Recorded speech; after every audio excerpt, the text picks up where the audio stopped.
Yeah, it was important win. Obviously, in the cup competition, you have to win to sort of continue in it. So that's the first thing. Look, you're playing against an unbelievable side, and they're going to ask you all sorts of questions, and they did today. I thought, we defended well because we didn't really give away too many clear-cut opportunities, but we did have to defend. But I thought that we did that well, and then, in our attacking moments, we had some really top quality moments. We had some really good chances to finish the game off, which we didn't take. But great resilience by the boys to sort of hold out. Obviously, when you play City, they're going to ask you every question there is, and for the most part, I thought we handled it okay.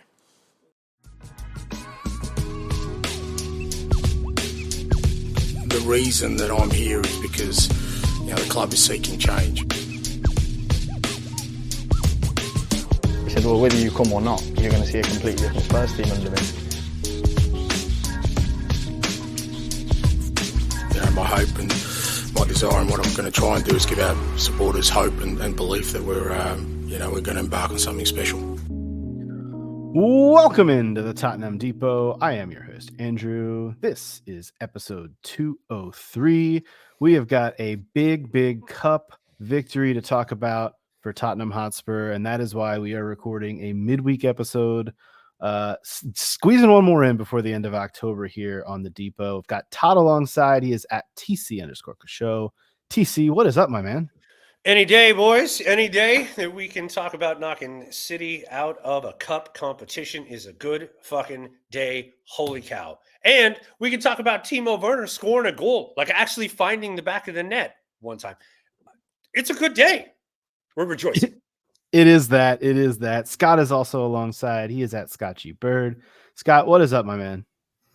Chilling. Stoked to talk about Spurs. So stoked, actually, that my dinner's ready, but I was about to sit down and eat, and I said, you know what?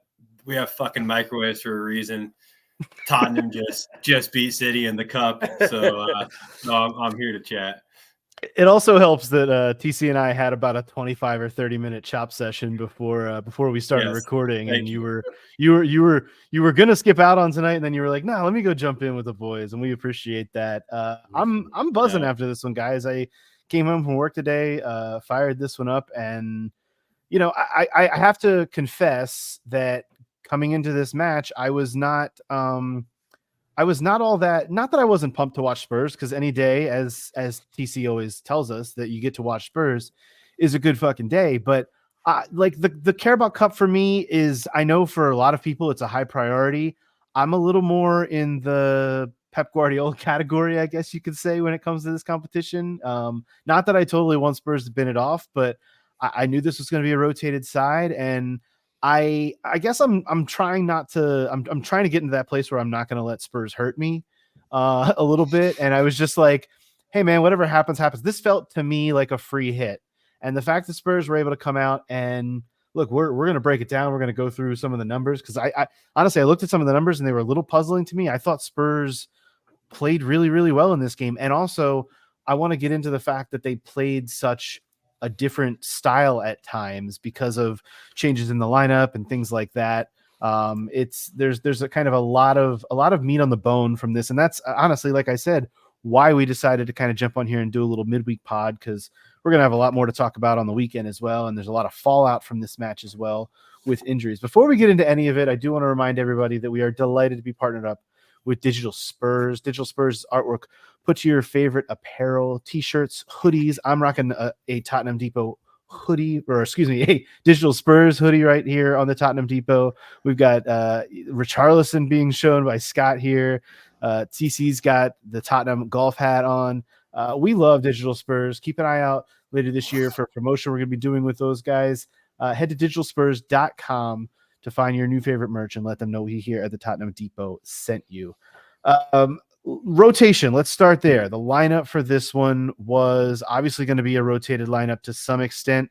I was really glad we saw Guglielmo Vicario in goal, but aside from that, we got we're going to talk about Van de Ven. I thought it was interesting decision to play Van de Ven out at left back, and then of course he has to come off after about 15 minutes due to the injury. We don't really know much more after that. I guess the midfield rotation was kind of interesting, getting Bentancur and Sarr with Kulusevski. We're definitely going to come on to talk about Kulusevski. And then, kind of going up through the line here. I mean, Timo Werner comes back in for Mikey Moore and kind of gave us a quintessential Timo Werner performance with a goal added, which is really nice, a nice bonus to have with it. TC, let's start with you, man. What was your thought when you first saw this lineup? Obviously a rotated side for a cup, but City were going to rotate as well. You kind of knew that, and Ange gave some of his guys a break that needed a break. We knew that it was going to be a rotated side for both.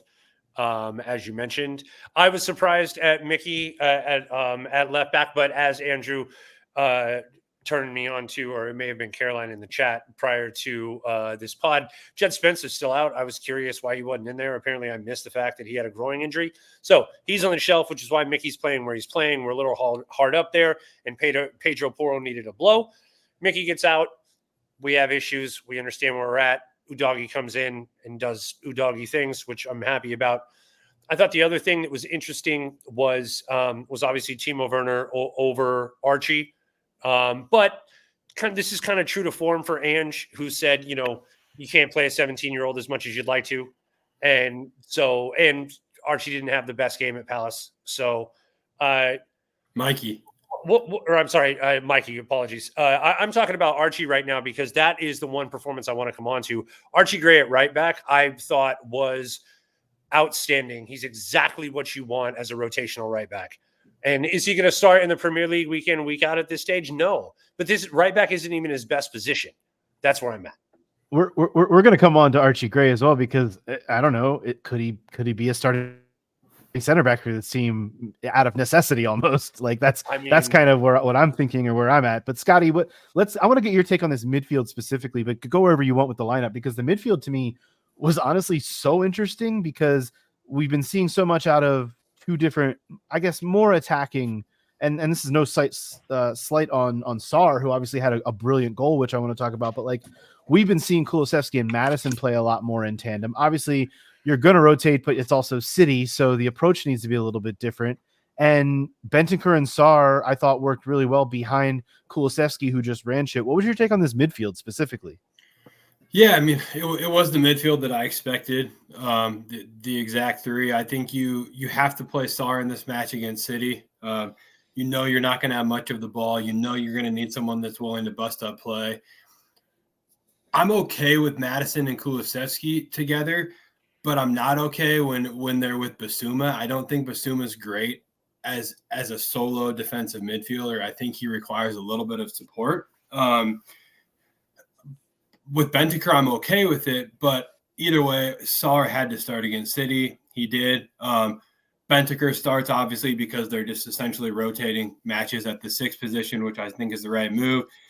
And you have to start Kulusevski in this match. No disrespect to Madison, who's been great, but Kulusevski has been our best player by far, in my opinion. And the thing about City is, and my really good friend Keegan from Seattle Spurs pointed this out earlier, and I agree with him wholeheartedly. And not in regards to Kulusevski, but just in general, Keegan had said you need that pop Sarr type of goal to beat City, right? You need that banger. I think equally with Kulusevski, you need someone to create magic in the midfield against City, because you're not going to be able to just go out and play your game and beat them. But someone like Kulusevski will take that chance that other players won't take, because they just I trying to think of a word that's not a derogatory. I almost said don't have the cojones, but the gumption. Yes, thank you. Don't have the fortitude. Yes, thank you. The Kulusevski has that in droves, and you need that against a City. So I think Kulusevski had to start today. Therefore, the midfield was very interesting. I don't think we knew exactly what we would see from this trio because we hadn't seen it before, but I frankly think it was a wonderful performance. It's also worth noting that we didn't have a ton of the ball today, which always makes the midfield look a little bit different, right? The way that we play typically involves a ton of the midfield on the ball, but those three stayed really compact today. They defended well. And yeah, they did a great job. And yeah. I think I want to touch on that because that's kind of one of the things that Andrew alluded to is Ange's ability to kind of play a different system and kind of change things up depending on the personnel. Yes, we sir. knew that we were going to give Madison a rest here. And so to be fair, our midfield is actually improved when we've subbed Madison for Sarr in the last few matches. Yeah. And relied on his box to box a little bit more and let Kulusevski run the show, as we all agree, he's been our best player. And I thought that the interesting piece was the Sarr Bentancur mix, and Bentancur obviously is second choice to Basuma, as far as the Premier League side is concerned. But I thought Bentancur and Sarr did a really good job together, all things considered. Kulusevski's work rate, Sarr's work rate, and a healthy Bentancur is one of the better sixes in the Premier League, if we're being honest about it. He can do it alone, too. He can play by himself as a six. I was just about to say I'm way more confident with him on the ball than Basuma on the ball in those lone six scenarios. Though I love Basuma as a second half replacement to kind of come in and have fresh legs and fuck shit up, which is really what you need in that sort of a game. I want to come on to Basuma a little bit more too, because his appearance was super important as well, and obviously the late goal line clearance was crucial to the victory. But honestly, like you touched on what I wanted to get into here, Todd, and we can go through. I want to go through the game and the way it played out too, because it was such a damn good cup tie. Like it was, you rotation on both sides, we know, but like this was a fun. Like I kept putting in our group chat throughout the game that, like, gosh, if I was a neutral, I would be delighted by this match because it was so fun to watch. There was tactical stuff going on. It was chess. There was a lot of different things happening in this one between obviously between the injuries and things like that. But you touched on it, TC, and Scott, you did too, bringing up the possession. Like Spurs only had 32% of the ball in this game. They did not win the XG battle in this game, but they got it done because they played what looked like to me a different. It wasn't a fully different formation, but you knew at least in those first 15 minutes with Van de Ven out on the left, this was going to look a little differently in terms of shape and in terms of a different looking midfield than we've gotten used to Spurs playing. And sure, it's a rotated Man City side, but it's still a damn good Man City side. Like Man City's B squad is still really, really good. We know that, and incredible. I think it was also like proof that our slightly rotated side can still ball out a little bit. And there were a lot of opportunities for guys to prove it on a big night in a midweek cup match against the best team in the country. And I thought Ange tweaking things a little bit in the way that he did and getting them to play. I mean, frankly, after they took the early lead and then got the second, this turned into a little bit more of a counterattacking team, but with bite, with gumption. Like I'll bring that word up again. Like they had some cojones on them as a counterattacking team that had me so excited. It almost looked like, and I don't want to like give anyone like chills by saying this. It almost, I won't even say the names. It almost looked a little bit like the best peak versions at times of what it would have looked like under our previous two managers had they gotten things going. It was one night. I'm not drawing more into that than needs Ryan to be Mason and Stalteri. Yeah, yeah, exactly. No, truthfully, they adapted and they did something a little bit different that was working, and it was a joy to watch. And obviously, they made it really hard on themselves by not finishing throughout the match in the ample opportunities. And that's why when I brought up like the XG, Spurs only had 0.88 XG in this match and scored 2 goals. I thought that number would have been a little bit higher just based on the number of chances that they had on the counter. Timo Werner factor. The XG knows. The XG knows. Yeah, for sure. But I don't know this. It felt really, I felt really confident with the counterattacking happening because they were getting so many quality. I was like, we're going to bang one of these home. And granted, they didn't, but I felt confident that they would. If that's sunny on the end of any of those, Scotty, we win that game 4-1. Easily. And I think it's worth pointing out before I get to what I was going to say that we won without Heung-min Son having anything to do with the squad, which actually doesn't happen very often. Except for looking damn fly on the sideline. He looked very fresh. Him and Jed Spence both looked tremendous tonight. But yeah, I think on Ange and the way we set up and all of that, this is a massive statement victory for Postecoglou. I know that there's varying opinions as to what the League Cup means, and I don't mean on this pod. I just mean in the scope of. You can bring it up on this pod because I'm very much. I want to have a conversation. I want to have a conversation about that. But go ahead. We can do that. But what I want to do is give Ange credit for a statement victory tonight. He got it spot on. I think playing Radu Dragusin was a bold move, but it was the right move. I think for a couple of reasons. One, you're going to sit back a little bit more. He is probably more effective as a true defender right now, and he's working through the requirements. He's just shit on the ball in the system. Yeah, he's not great on the ball, and he's not super comfortable in the high line right now. No, but he's awesome with his feet on the 6-yard box. So totally. Let's fucking go. And in the air, and he's a beast. And so I think if you look at the situation, one, Radu will fit well in the way we're trying to play. Two, if I don't play Radu, it's a pretty shitty look to him that I go Romero, Van de Ven, Romero, Van de Ven, Romero, Van de Ven 3 matches in a row and just show him that, frankly, I don't trust you enough to play in these League Cup Europa League matches that I would have probably told you were your minutes, right, as you venture into Spurs. So, and then I look at Van de Ven on the left. Ange, and I learned this today, Ange came out and said that he doesn't really like playing Van de Ven on the left because of his injury history, right, and the wear and tear on hamstrings when you're playing fullback. Obviously, Ange knows what he's talking about because when they have a hamstring issue, but I do think Ange took a risk, and Mickey Van de Ven probably would have agreed to this risk, right, that was required tonight. Udogie had to rest, but also we need to defend in this match. I very much more trust Van de Ven as a defender than Udogie is as a block defender. And then Archie Gray on the right, I say this without any disrespect to Pedro Porro, but I think we lose that match if Pedro Porro plays today because Mateus Nunes was fucking good. He was probably City's best player, and I think he would have had a fun day with Pedro Porro on the flank there because Pedro gets forward. And Archie Gray builds up. He's methodical. He's also 18, and his mindset right now is don't fuck up and do the right thing that I'm supposed to do in the system, where Pedro's like, let me flare and ping around a little bit, right? So I think Ange got the back line spot on. I think the midfield kind of had to pick itself, as did the front three, but it was really the back line that I think Ange showed his capabilities when it comes to being flexible. I agree. Andrew, can we talk about him now? Who's him? We can talk about him now. for those only listening on the podcast, Todd just looked over his left shoulder at a Dejan Kulusevski jersey hanging on his wall because that's who he wants to discuss. We can get into it. He was fucking incredible. I mean, 2 assists, assisted on both the goals, and ran things in a way. I mean, it's funny. I listened to Pep Guardiola after the match, in addition to Ange Postecoglou, and Pep. Well, somebody asked him about Kulusevski, and Pep's spoken highly of Kulusevski in the past before. What a player!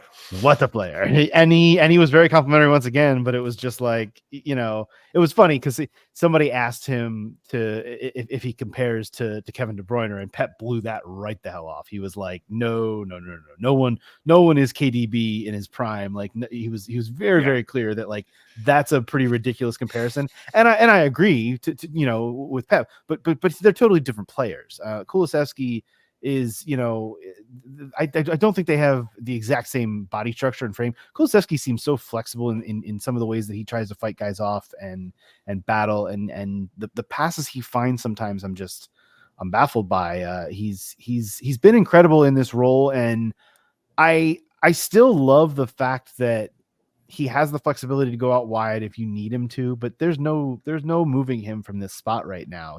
And I feel a little bit badly for, Sarr obviously started in this match. And we'll talk about the reasons that he got pulled off as well at halftime, which I thought were interesting. And Ange went into that a bit, but like Sarr is going to have to find his minutes, in moments, because Kulusevski's not giving up that spot on a normal game basis. Sarr is featured in more matches than anybody else in the team this season. Has featured in, yeah, but I'm talking about like trust him. Oh, he does, and trust me, I'm not slated. Look, we're going to talk about Sarr in a second because like that fucking goal was remarkable. But Kulusevski's been. I don't know what else. I'm like running out of ways to just be grateful for what Kulusevski's been doing, because in the absence of, Richarlison and Sonny and Odebear and like all these like different all this movement in terms of goal scoring, he's still there, like being the straw that stirs the drink and making the drink taste so damn good after. It's tasty, so tasty. No, it's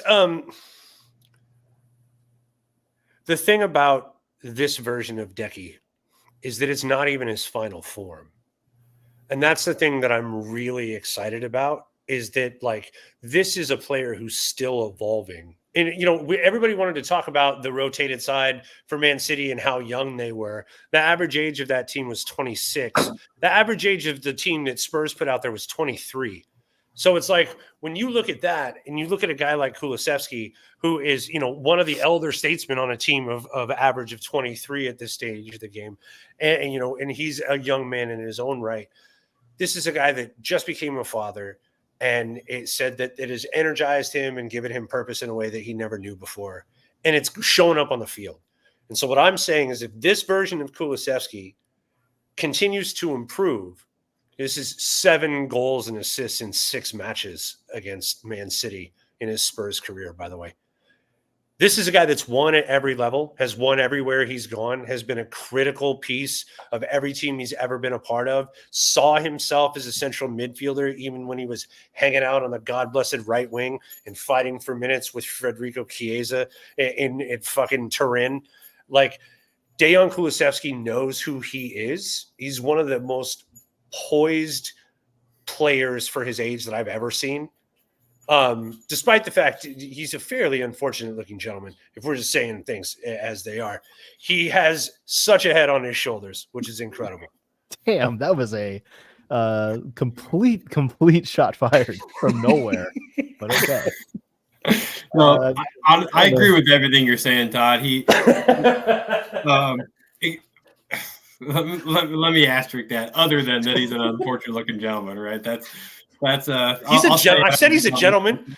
Yeah, I'll stay out of that part of it. But no, Decky is just seemingly a wonderful guy. There was that piece that came out about a year ago, I think, and actually he wrote it, right? And the club released it, and it became very clear to me at that point that he is what I would call a mentality monster. He's very zen. He obviously spends a lot of time focusing on his mental health and staying centered and just putting his best foot forward on and off the pitch. He's also somebody shared a tweet with me the other day about, and this was actually in regards to who you have to play in Galatasaray next week because of the atmosphere. But someone said Decky's got Balkan blood, and it courses through his veins, right? Just that. It's not hubris, but it's like just very like strong-willed, super tough mentality, self-confidence, bro. Yes, it's something that's built into them. It's awesome. 100%, man. And just can't say enough about him and the culture that he comes from, and obviously the people that raised him. I would assume he's just a wonderful guy, but most importantly, a heck of a footballer.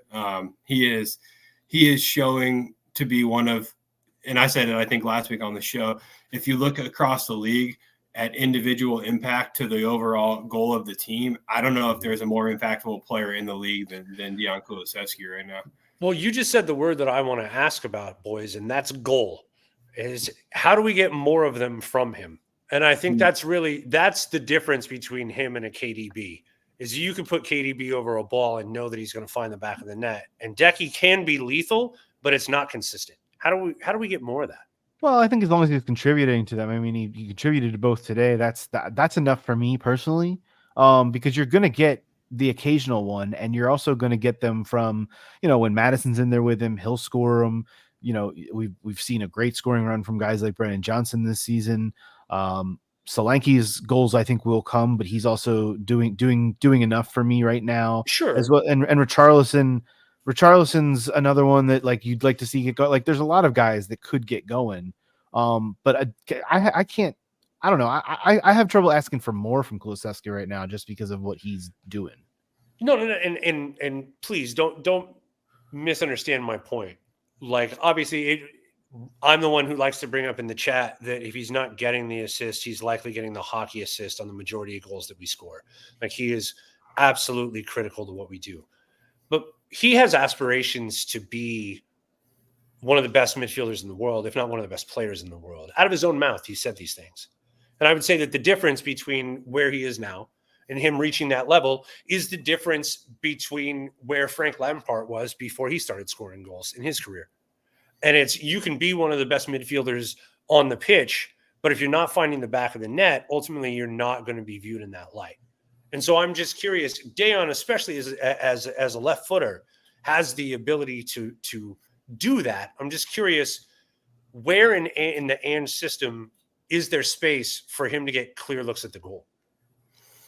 I honestly think just the more he continues to play in that role, the more it's going to happen, because he scored against West Ham and really got things going in a way that I think is reminiscent of what you're talking about and the type of goals he should be scoring in this system. You see the Florian Wirtzes of the world. That's the first name that comes to mind. But these guys who drive at defenders and find super tight spaces and score, right?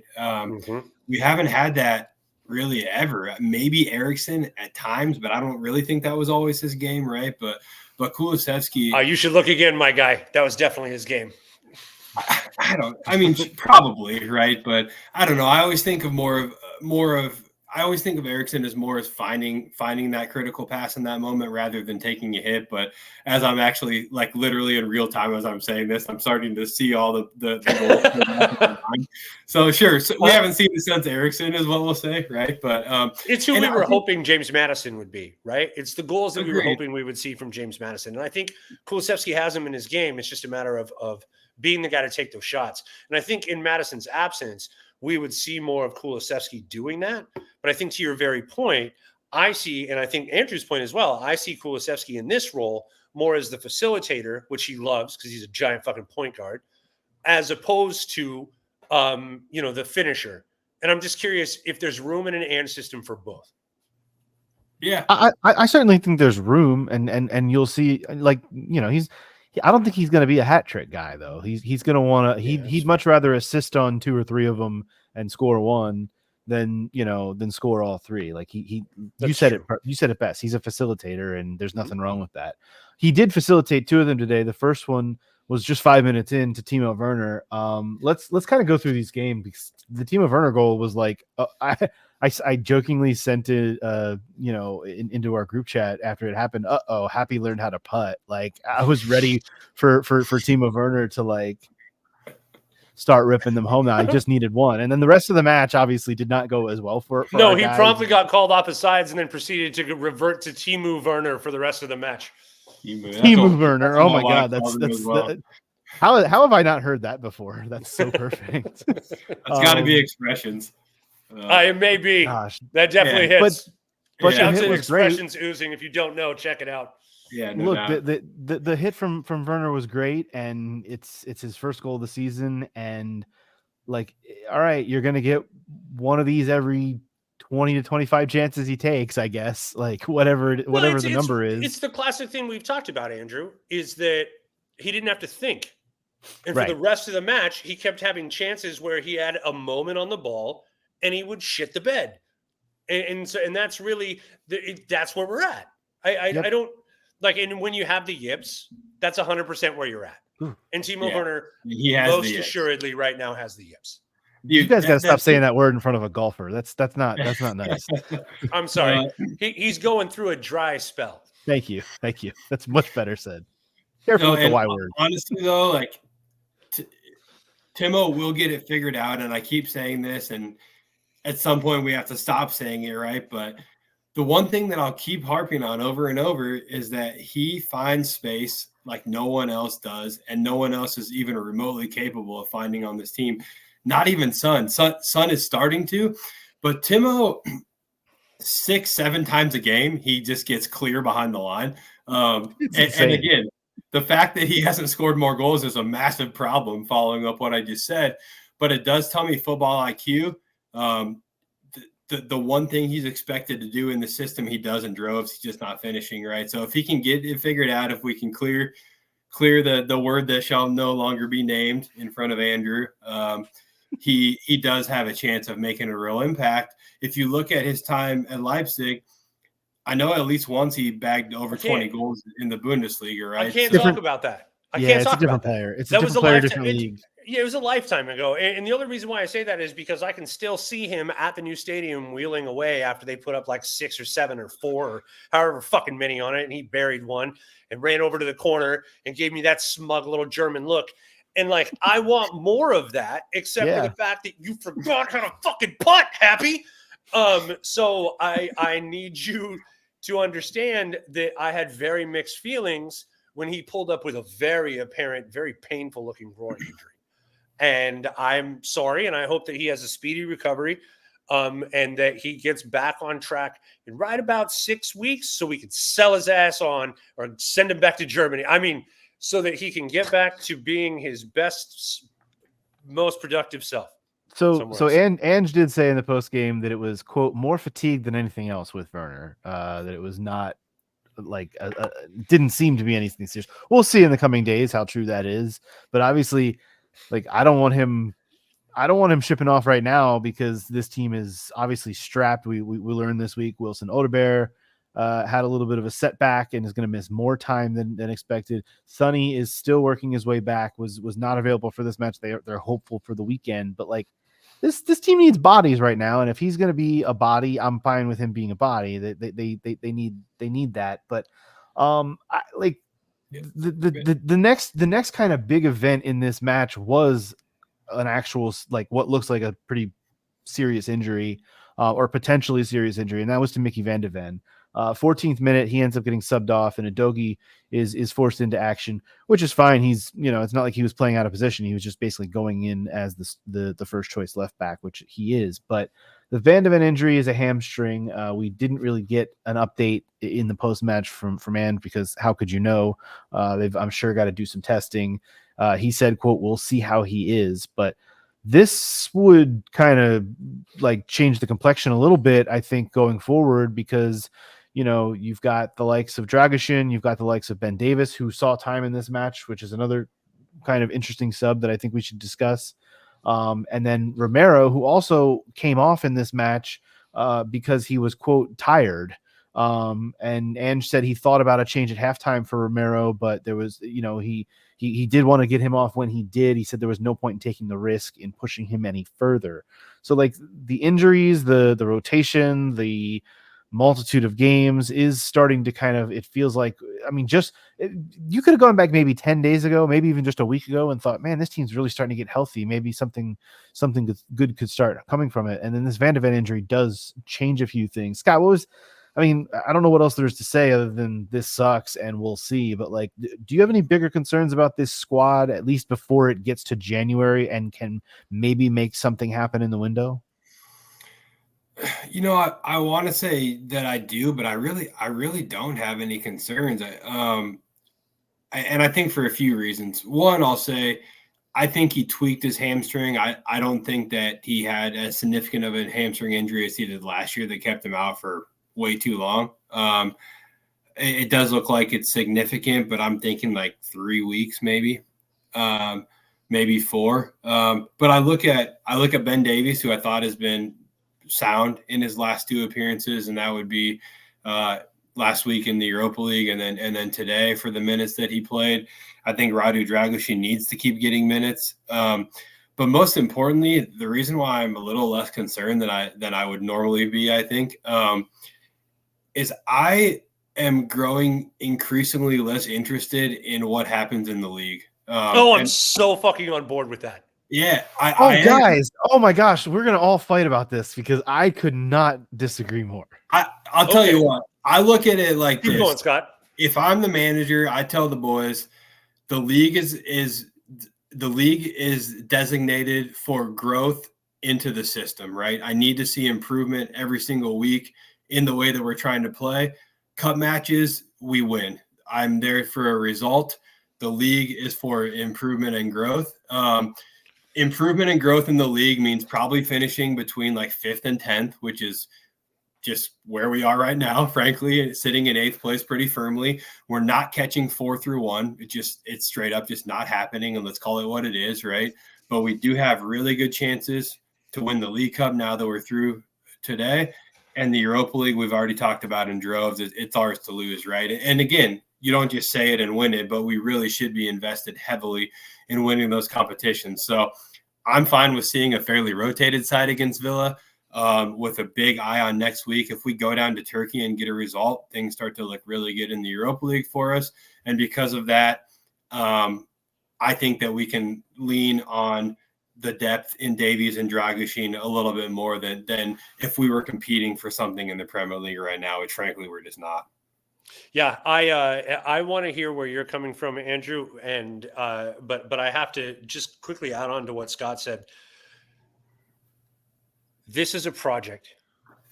If you look at what that Lego head down the road did, it took him 5 to 6 years to get proper. It's to get where they are now. It took him time. If you look at, with the exception of City, if you look at if you look what happened to Klopp, like, and how long it took to build that.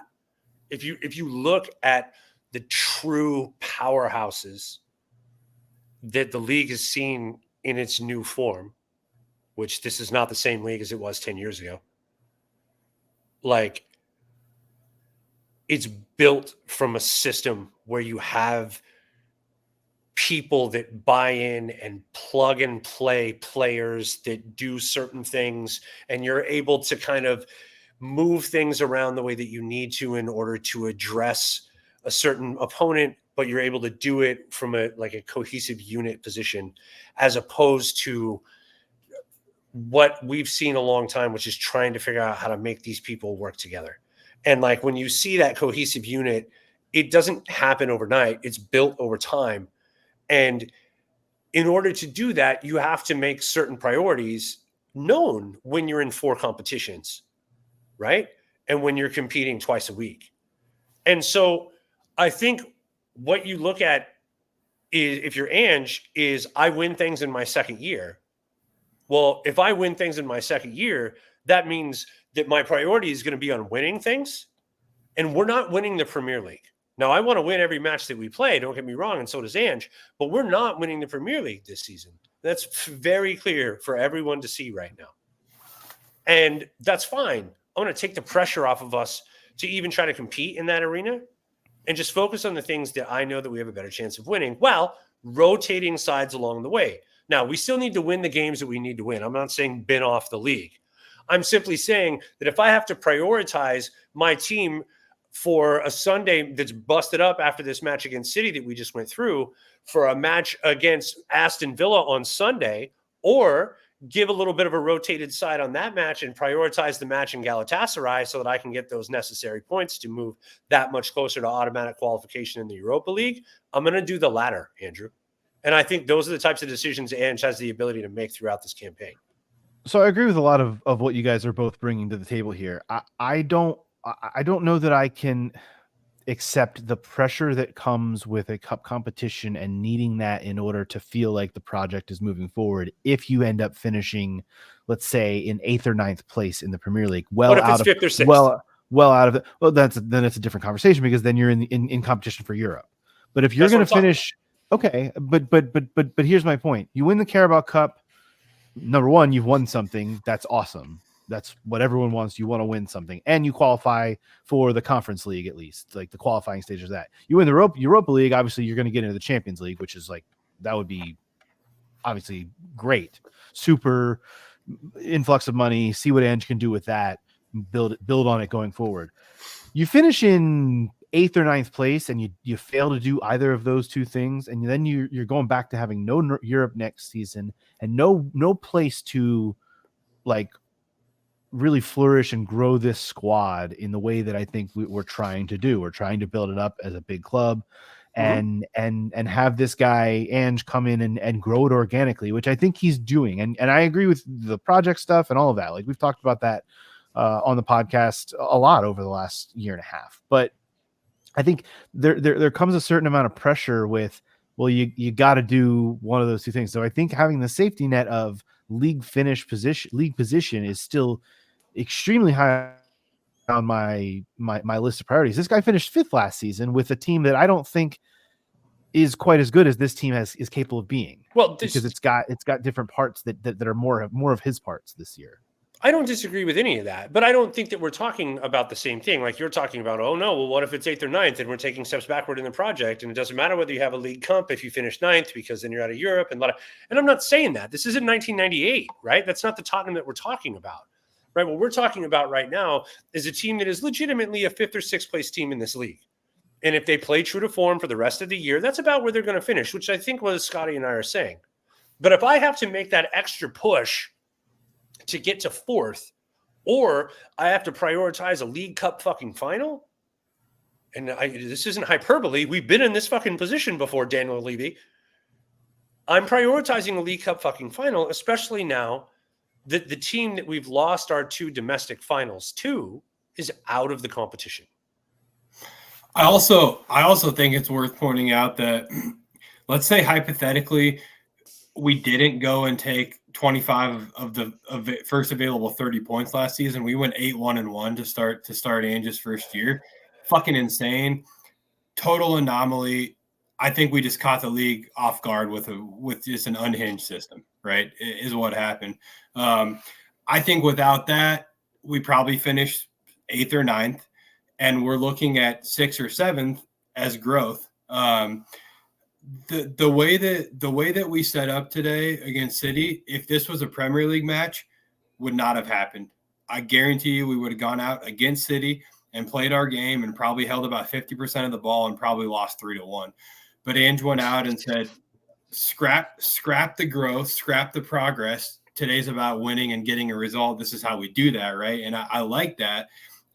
As much as I would be irritated to not be in Europe next year, if you gave me a League Cup and a Europa League and we finished 16th, I'm fucking ecstatic. I'm in the same boat, brother. I'm in the same boat. Man. I'm happy. 2 big trophies. We're in Champions League, right? Because nobody can tell me shit. Exactly. And in all seriousness, we will still have continued to grow, because right now, look at the players that we've invested our future in. Archie Gray, Mikey Moore, Wilson Odebear, and there's other names there that are older, and I get that, right? Mickey Van de Ven, Destiny Udogie, Lucas Bergvall, Pedro Porro, who's in his mid-20s. So it's not all teenagers, right? But if I look at even the Palace match and the players that were on the field, Mikey Moore starting, Timo Werner is starting or playing, Brendan Johnson is starting, right? These are not Mikey Moore at 17 years old and Brendan Johnson are not the wingers that are going to have you competing for the Premier League right now, right? But someday Mikey Moore for sure will be, and maybe Brendan Johnson is still 22 years old, right? So again, as long as we're getting better, and what I mean by that is as long as the players are playing more within the system and learning more about their roles and their responsibilities and maturing. Ange came out and said, you can't fabricate, stressful, strenuous times, like referring to the Palace loss, right? But they have to come. That's how we grow. I think all 3 of us understand from our own life experiences that going through the absolute shit, you often come out on the other side a stronger, more well-rounded person than you were before you went into it. And I think that's exactly what Ange is saying. So we're going to keep coming up against these moments where we face adversity, where we fail, we fall flat on our face. That's going to happen in the Premier League. I do not want that happening in cup competitions. I can't stomach that right now as a Spurs fan. So. I see. Well, and it can't either, because that's the nature of a cup, right? Yeah. I'm glad you brought up the Palace match. Because Ange was asked in post-match press conference about like this being a big bounce back from what happened at Selhurst Park on Sunday, this victory, and I think his answer is worth giving a listen to. I'm not going to go for big steps forward or big steps back. I got kind of with the same team we were, 3 days ago. We're a side that's growing. We're developing. I've seen progress. I'll continue to see progress, but we're going to have stumbles along the way.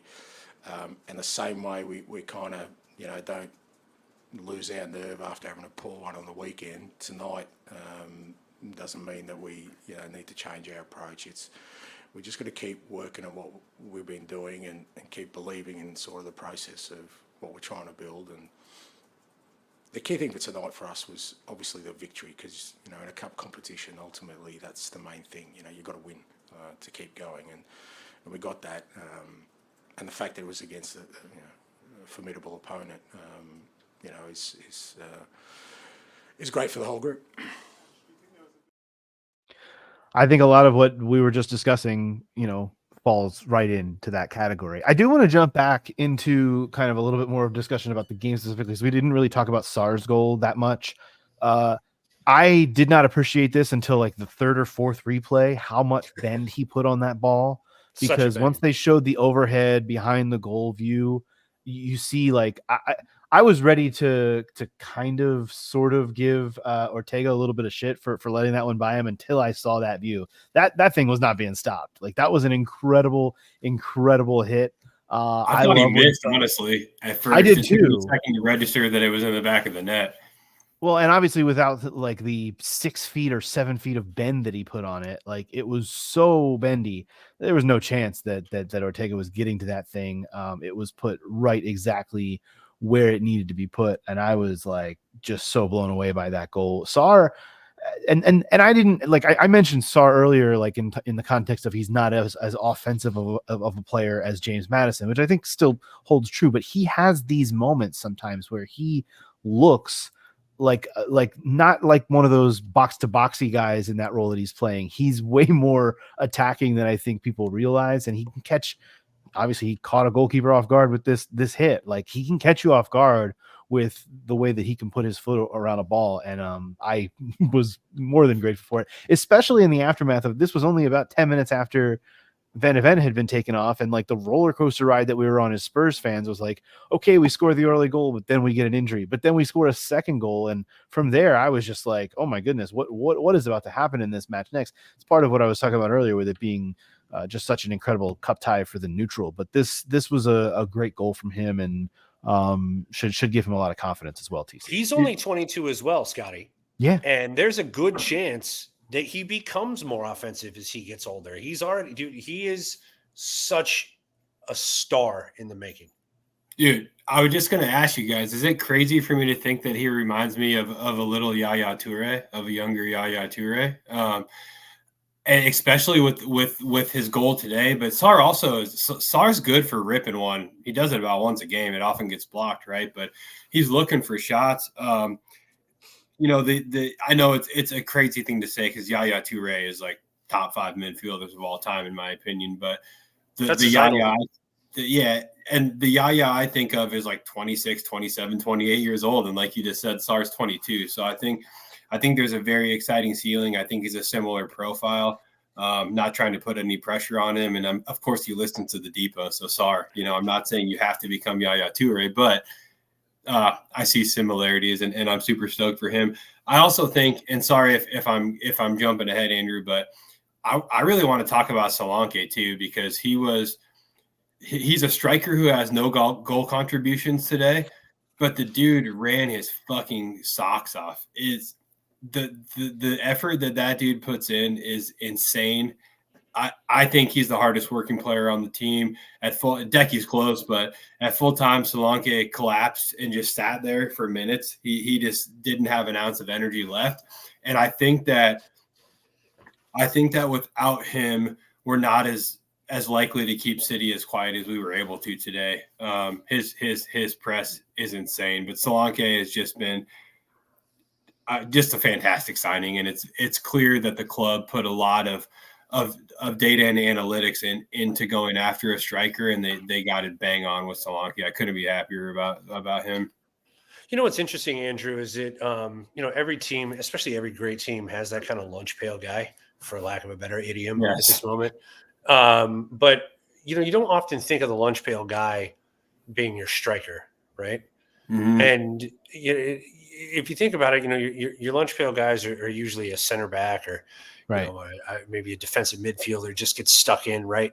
But Solanke is very much has that profile. He's the Baker Mayfield of the striking world, as the guy who Baker Mayfield is an NFL quarterback who who prefers to hang out with his offensive linemen rather than the other skill position guys, and goes on vacation with them, and just kind of gets in the mud with them afterwards or whatever. Like that's how they get down. And Dominic Solanke is very much has that profile of a striker who just loves to put in the hard work, Andrew, and he's awesome at it. I said what I said about Dominic Solanke. I think either on the last pod or the one before that, like I know the goals haven't been there as much as we might like them to, or as much as you might expect them to for a striker. But we heard before Ange was even hired, or before Ange really got going, after he was hired, that like the striker, that's not what he asks for in the striker. Selfless role for Ange. It's much more of a selfless role. It's much more about pressing. It's about hold up play. It's about providing the outlets for the wings and for the midfielders to do their work. And he's going to get his goals. He's going to, I'm confident in that as well. But if he's also like a foot taller than Kyoto as well, right? But he's been doing. You guys said it best. I mean, he's been doing so much of the hard work, and he's doing. And this is not a knock on Richarlison whatsoever. He's doing what we thought Richarlison was going to be able to do last season in terms of the hold up play. I don't think Richarlison has like as great a hold up play and as great of he doesn't feel for what is asked of a striker in this system. Well, no, it's just because he has the least Brazilian touch of a Brazilian striker of all time. Like his touch is worthless and fails him regularly, whereas the ball sticks to Dom Solanke. It awesome. Does. It's really been great. A friend of mine from Seattle Spurs said it earlier, and it was a great point. With Solanke, Vicario can go long, and we can retain possession. Not that we're looking to do that, but the option's there, and that's very nice to have. Obviously, we had that with Kane. Did not have that last year with Son operating as the primary 10, right, and Richarlison as well. But Solanke wins those balls more often than not, and that's just kind of an under the radar asset to have from your striker as well. No question about it. I want to go back to Sarr for just a second. I appreciate you bringing up Solanke, but I had something else on Sarr here. Sarr was taken off at halftime. He had been booked, and Andrew was asked about this in the post-match, and he said it was a little bit because of that. It was a little bit protecting him against a second booking, but he also it was more of a tactical thing because he wanted to bring Basuma in to help in the build-up play. And I thought after the let-off in the final 5 minutes and giving up the goal, which God damn it, did Tottenham Hotspur give up a goal like that? It feels like just about every game. But that's the life we live as Spurs fans. It's like it's the life we live with the system. They got the job done. I'm not going to be down on it. This is Manchester City we're talking about, but man, that is such a similar ass looking goal. But dude, aside from that, wakes up in the middle of the night and dives to his right. It's fucking silly. And sweating while doing it. I swear to God. But I really enjoyed the performance from Basuma in this match coming on in the second half, because I do think he provided something a little bit different and did help in the build-up play as Ange kind of wanted him to. You want to know what he provided, Andrew? Was that thump, big time, that thump. He came in and I thought provided a lot of energy in that midfield that was needed for what they knew was going to be a really tough second half. And it was a really tough second half. Well, there was a lot of counterattacking that was needed to be done. There was a lot of running that needed to be done, a lot of ground that needed to be covered. And he helped out with that a lot in that midfield. And a big part of you're absolutely right. And a big part of the reason why that was needed and that thump was required is because fucking Pep Guardiola brought on fucking Kovacic and Gravadol and eventually Bernardo Silva, and you needed somebody to keep up with them. And I have to say, the Basuma yellow card was dog shit, and I'll just say that off the rip. But I thought despite that yellow card, what was bullshit about it? I'm curious because I thought it was just that was the one thing I was going to criticize Basuma for, was just a boneheaded play. No, he got the ball first before he made contact with the player. And then the player felt the contact from behind and just got tangled in feet and fell down. And so as I'm looking at that, I'm going, and Basuma turned around and said the exact same shit. I got the fucking ball and then he fell down and then he got booked. And so, I don't know if it was more for the descent or if it was more for the foul itself that he got booked. Was that the foul he got booked on, or was it the one where he just turned a player with his hands? No.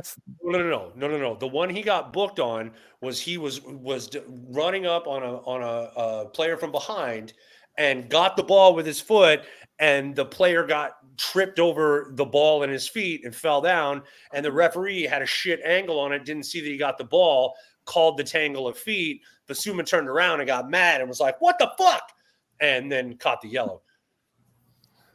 Fair enough. But I thought that there was one moment where he chased a ball out of bounds and was over by the touchline and just looked up at the crowd and gave the hands waving, trying to pump the crowd up. He was there for it. And that's what I was. And then obviously the late goal line clearance, being there in that spot and making that play, preserving that victory was just, he provided a lot of spark in that midfield, and I appreciated it. And it shouldn't obviously be any kind of slight on Sarr being taken off. And that's kind of the only point I wanted to really make about that. I thought Basuma provided a really, really nice cameo role. And it was interesting to see he and Bentancur playing together, because that's not something we always get to see.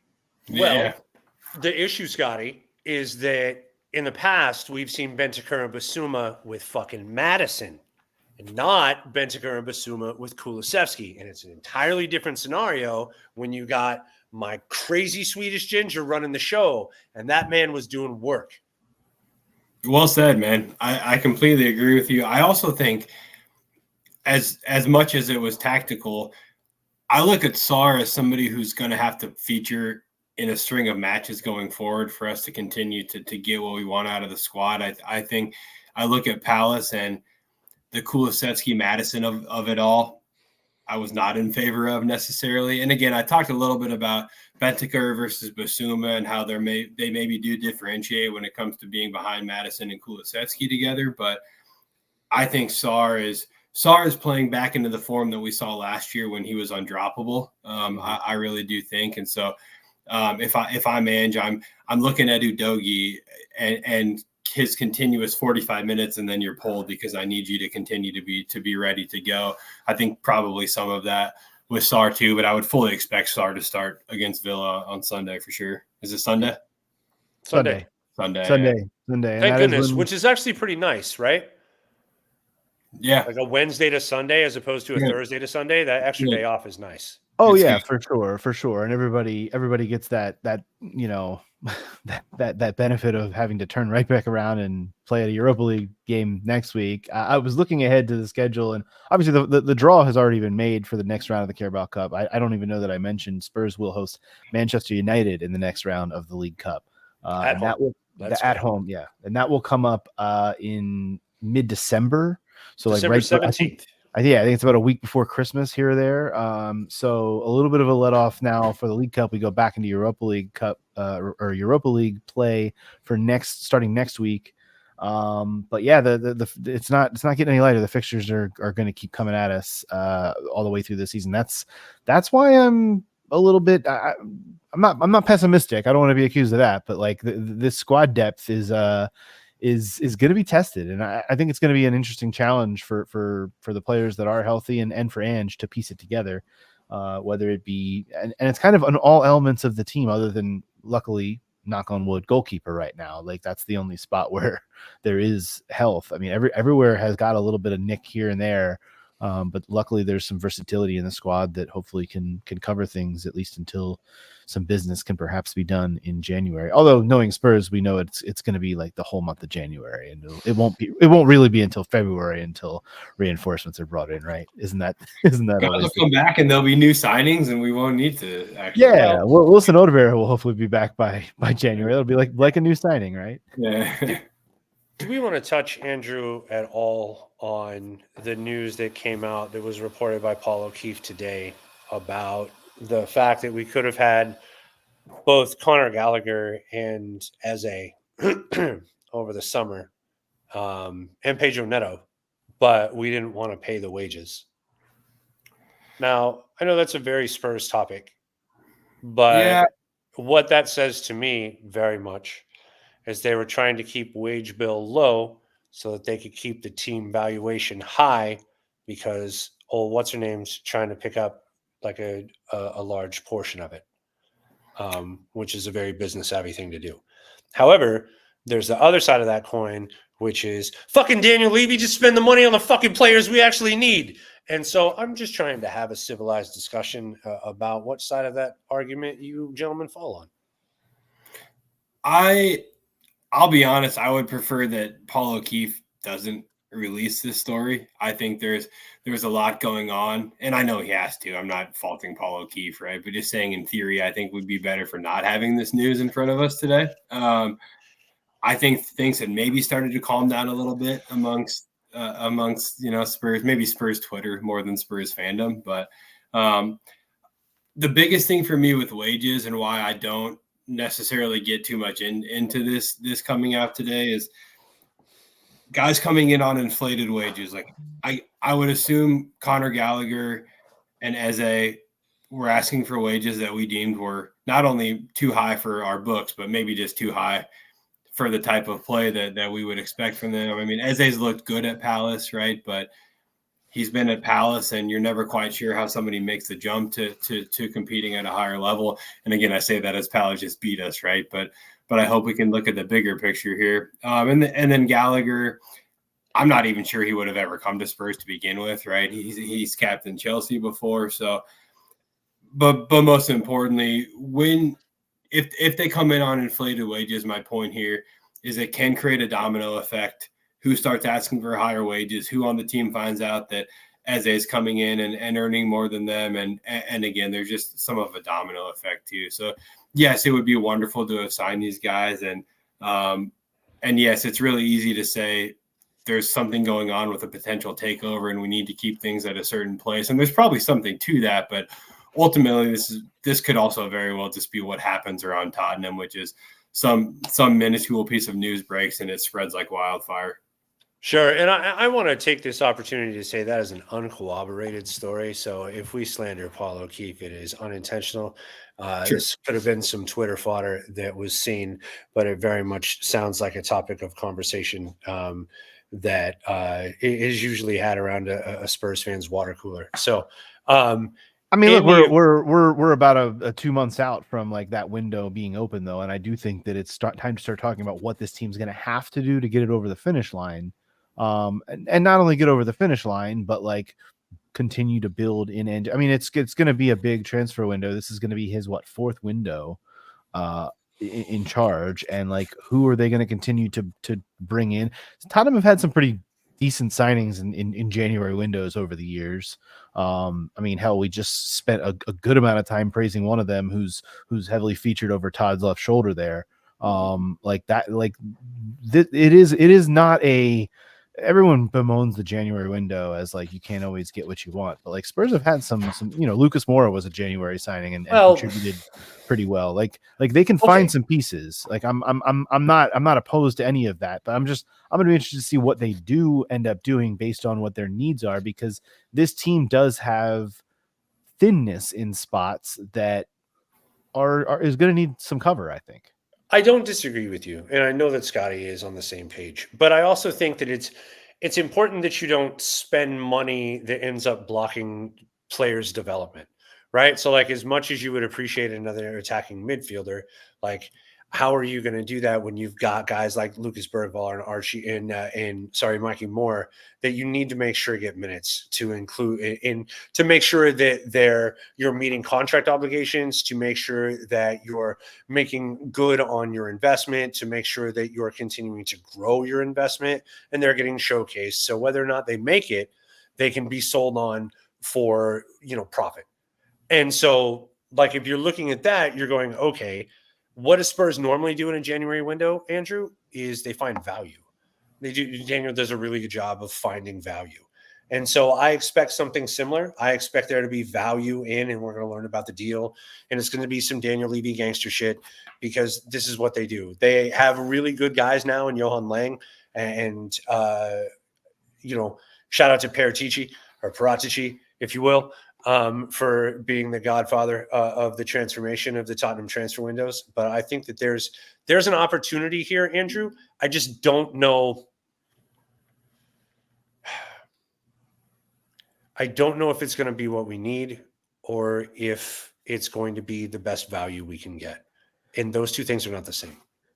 I agree with you, but it's a tricky balance based on everything we discussed in this episode. It being a project, but also trying to go and win something. Like there's a balance to be struck there, and I'm glad it's not my job. I'm glad it's not any of our jobs, because it's way too high pressure of a tightrope to walk, if you ask me. But it should be fun to watch, and it should be fun to talk about for certain as well. And we'll certainly be here at the Tottenham Depot to do that.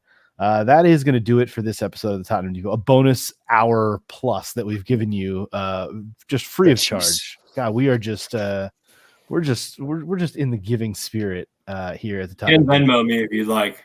Yeah. I wouldn't hold your breath for that one, Scotty, but you can be sure to check him out at Scott G. Bird on the socials. You can follow Todd at TC_show, and you can follow me at Astetka. More importantly, follow us at Tottenham Depot. Be sure to check out our episodes on YouTube as well. You can see our lovely shining faces, and that is at youtube.com/Tottenham Depot. Leave us a rating and review on your podcast app of choice to help spread the word about the show. And once again, follow us on the socials at Tottenham Depot. We'll be back with you Sunday. Women are back this week as well. They've got West Ham, right? West Ham, and the men play Aston Villa. I believe those matches are on at the same time, so we'll probably have a little bit of a 6 a.m. West Coast, baby. Yeah, split pod as well going for that one. But Sunday we'll be back with you talking about those two matches and whatever other news we get. I'm sure we'll get an update on some injury stuff as the week rolls along. But we'll talk to you then. As always, come on, you Spurs.